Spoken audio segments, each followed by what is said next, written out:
Бул жолугушуудан негизги маселе, негизги көтөрүлүп жаткан бүгүн өлкөдөгү эң көйгөй болуп бизде коррупциялык иштер, анан биздин мына ТЭСтин айланасында болуп аткан ызы-чуу, өзүңүздөргө маалым болгондой, элде ушул маселелер көп ойлонтулат.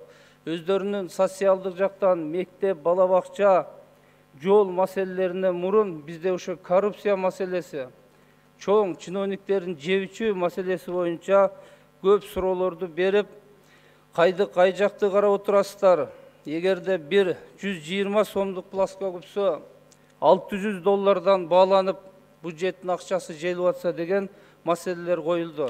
Муну мен ойлойм, бир эле мага эмес, бардыгыңыздарга бул суроолор берилди. Ошондуктан мен бүгүнкү күндө биздин кыргыз өкмөтүнүн жүргүзүп жаткан саясаты боюнча бир-эки маселеге токтолгум келет. Урматтуу депутаттар, мына өзүбүз күбө болдук.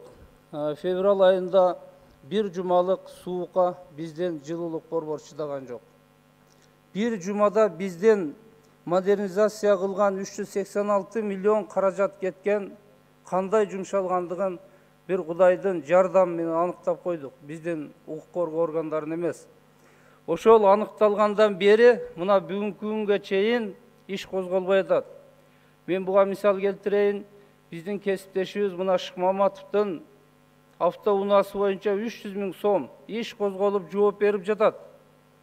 Бирок bir kamera $14.500 коюлган алынган камера боюнча бүгүн коррупциялык иш козголбоду.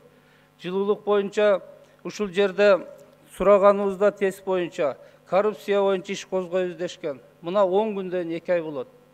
Шалакылык менен бул маселелерди биз эч кандай жыйынтык чыгарып чече албайбыз. Бүгүнкү күндө коррупция менен иш козголсо 20-30 чиновниктин башы ошол жерден көрүнөт. Ошол жерден кеткен каражаттарды биз тактап алсак болот. Буга биздин бүгүн кыргыз өкмөтү кандай чара колдонду? Жылуулук боюнча, тест боюнча бүгүн унутка калтырды. Экинчи маселе, бүгүнкү өкмөттүн кадр саясаты, андан кийинки демилгелеп аткан мыйзам долбоорлору боюнча. Мына көрүп жатасыздар.